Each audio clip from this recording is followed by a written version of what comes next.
Thank you very much. Congratulations to all of you on International Women's Day. I'm not like Ayan Hershey Ali. I don't have any parliamentary elections to go back to, but I do have a little baby boy that I'm feeding, so I will have to leave after this speech. I hope you can forgive me, but I will get all the lowdown on what happened afterwards from my colleagues. On International Women's Day, March 8th, we are here to commemorate Khatun. Sweet 23-year-old Khatun, murdered in cold blood by her brothers for dishonoring her family, for divorcing a man she was forced to marry at the age of 16, for unveiling, for dating German men.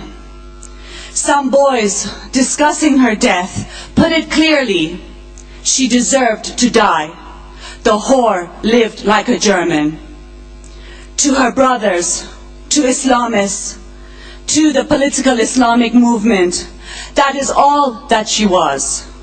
And that is all that Maryam Ayubi was, stoned to death in the Islamic Republic of Iran for sex outside of marriage. And that is all that sweet 16-year-old Atif Rajabi was, by the Islamic Republic of Iran, hung in a city square for acts incompatible with chastity.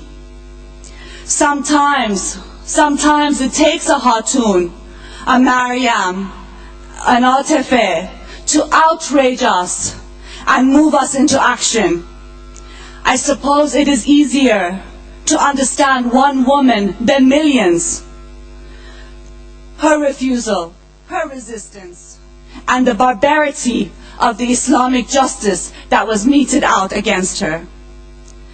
But also Khatun and others like her personify, they symbolize the status of women, the subhuman status of women in Islam-ridden societies or Islamist communities from Iran to Iraq and Afghanistan to Germany and Britain. Khatun's death outrages us, not because her murder is a rare tragedy, but because it is so common. There are millions like her, living under sexual apartheid, veiled, gagged, bound, burnt, hacked to death, hung, stoned, axed.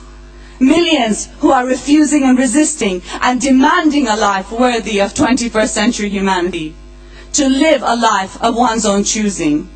How simple these words sound, how simple they should be, yet how difficult it has become to do so in this day and age.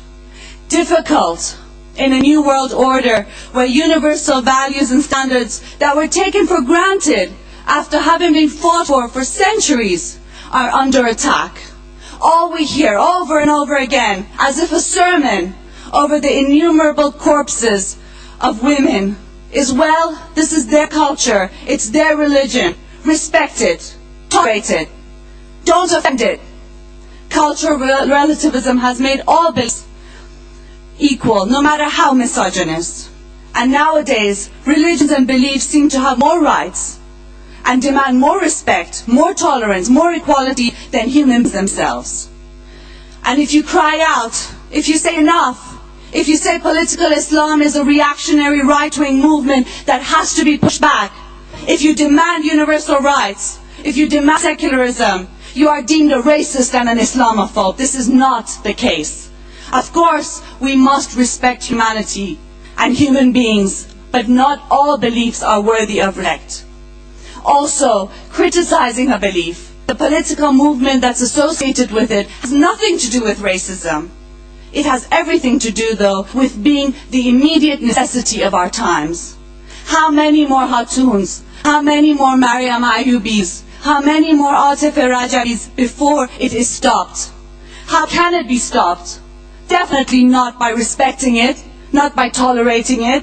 Imagine tolerating and respecting fascism and Nazism. Would that have gotten rid of it? Not by promoting separate rights and different standards for different people, whether they live in Iran, Iraq, Afghanistan, or here in Germany and Britain or Europe. Definitely by promoting universal standards for all, universal rights for all. They were fought by progressive humanity, by the left, by the women's movement, by socialists. They belong to everybody. and definitely not by chipping away at secularism, which is in fact a basic minimum now, and not by giving religion more and more access and power to the social sphere. Even it seems we need to call for de-religionization now, and that has become an urgency. How then can we stop it? By confronting it full force. Reaction throughout history has never been pushed back by appeasing it, by excusing it, by tolerating it, by respecting it. It has been pushed back by looking it straight in the eye and standing up to it full force. We have to confront political Islam full force, uncompromisingly, shamelessly, with no ifs and buts. Enough is really enough. Thank you.